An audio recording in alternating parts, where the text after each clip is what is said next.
last 6 hours he'd dug brought nothing to show for it. The sky was growing dark, and he turned around to look at the mounds of red dirt he had piled up in his backyard.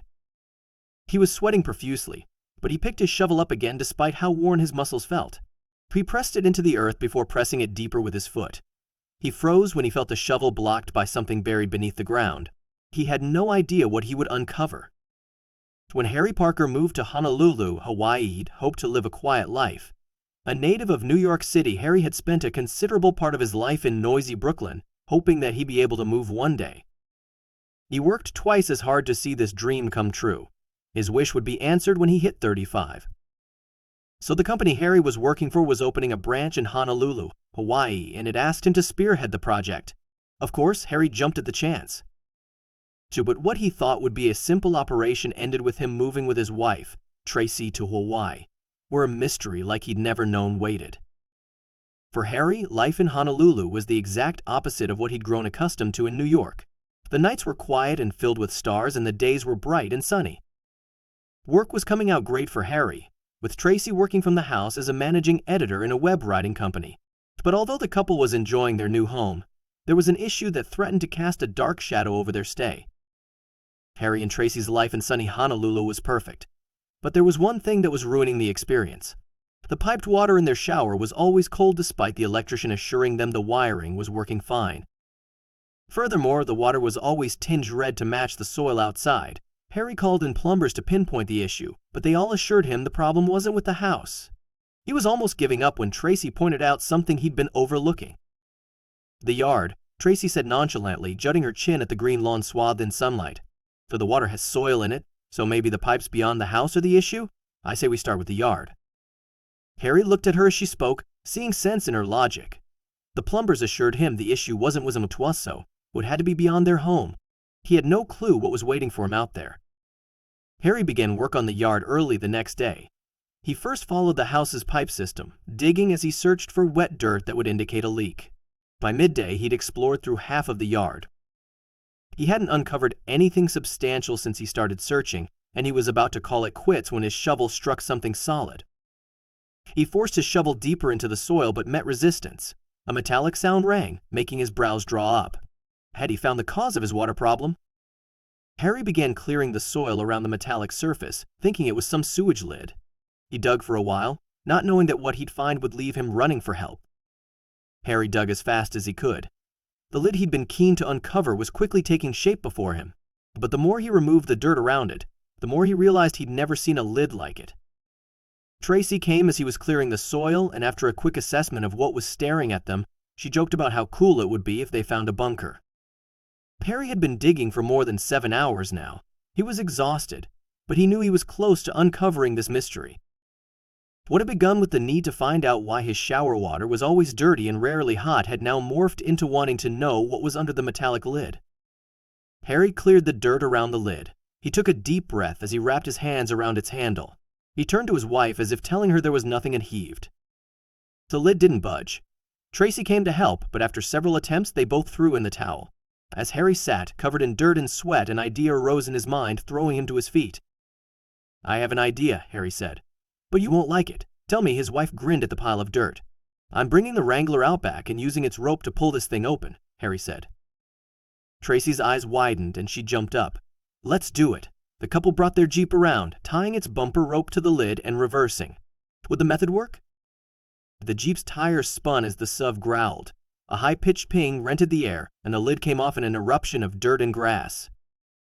Harry raced out of the Jeep only to meet a cavernous hole staring at him. "I'll get the flashlight," Tracy exclaimed, and disappeared. Soon enough, she returned with one.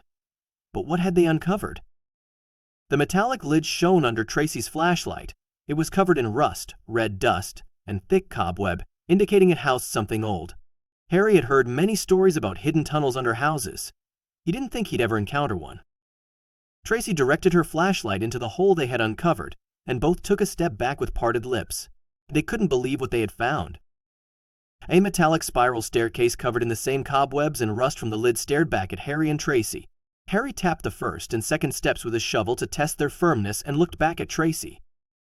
"I'm going in," he said, suspecting he was about to descend into their neighborhood sewerage system. What he uncovered down there would result in the authorities swooping in.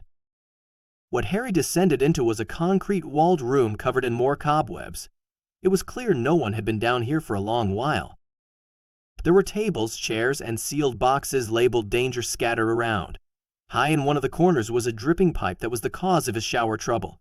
Harry took a step back, finally realizing what he'd uncovered. But Harry called the authorities as soon as he got back up. He and Tracy had found a bomb shelter likely from the mid-20th century, judging from the furniture Harry had seen. The police flocked the Parkers' residence throughout the week. They uncovered more rooms in the shelter, sharing that the Parker house had been built over a World War II military bomb shelter. Of course, the Parkers were allowed to keep the shelter. As a thank you to the state, they donated the furniture inside it to the local museum. But they weren't the only family to find something otherworldly in their home because of their bathroom. The Kojima's discovery was enough to leave a person with nightmares. Software developer Akira Kojima and his wife Yoa had just moved into their new home in a small town in Massachusetts when they realized something was terribly wrong with the place. Like the Parkers, Akira and Yoa came from bustling New York City and wanted to find somewhere quiet to start a family finally. If only they knew what they were stepping into. After dating for a decade, the two finally tied the knot and were expecting their first child after a few months of trying to get pregnant. Akira had always dreamed of raising his kids away from the city, and now that he was finally going to be a dad, he saw it as the perfect time to make the move. After a long conversation with Yua, Akira pulled up the many states he'd considered moving to. Among the top was Massachusetts, which Yua immediately gravitated toward. Before the two knew it, they had already found a great house and were ready to begin their new lives as parents. But their lives were about to change. For the longest while, Akira had been a fan of horror movies. He'd always wondered why families moved into haunted houses and not move out when they found out something was wrong with the place. Well, he and Yua weren't in their home for more than a week when Wia started hearing the sound in their bathroom. So they brushed it off at first, hoping it wasn't anything serious. They didn't know how wrong they were. The young couple continued living in their house, ignoring the humming and buzzing sounds in their bathroom. They had spent too much on the house in their move from New York to go away. They decided to tough it out in the house until whatever was making the buzzing sound went away. But by the end of the first month, everything had gotten way worse. The buzzing in the bathroom had gotten louder, and the shower's water pressure was lower. The water was also constantly cold, prompting Akira to call in a plumber. He made an appointment, and the plumber showed up early the following day. But even he talked about the constant buzzing in the bathroom. If he stepped in, walking to the wall where the noise came from, he would uncover the mystery before them. The plumber started by chipping away the bathroom wall. Slowly and slowly, the wall came off. But each piece of marble he chipped away seemed to increase the buzzing sound. The plumber stopped midway, covered in dust and sweat. "I think I know what's happening here," he whispered as he threw his tools back into his bag. "Well, I have a number you should call." He produced a card from his tool bag but asked Akira to come close to the wall before handing it over. He pointed at the cracks behind the marble he'd peeled off. Amid the dry plaster was thick and sleek yellow fluid. "Liquid gold," the plumber said. "It's dangerously guarded from the looks of things." The plumber told the Kojimas he couldn't fix their shower until the person on the card came and dealt with the source of the liquid gold. He also warned Akira and Yua not to use the bathroom until they had the professional over. Since it was still early in the morning, Akira called the number and the professional came over, but she wasn't who Akira was expecting her to be. The professional, Lydia, was dressed as an exterminator. Even the truck she came in, a bright yellow SUV, was decorated with stickers that read exterminator. But as she started talking to Akira and Yua, discussing the details of buying the house, it soon became apparent that she was much more than that.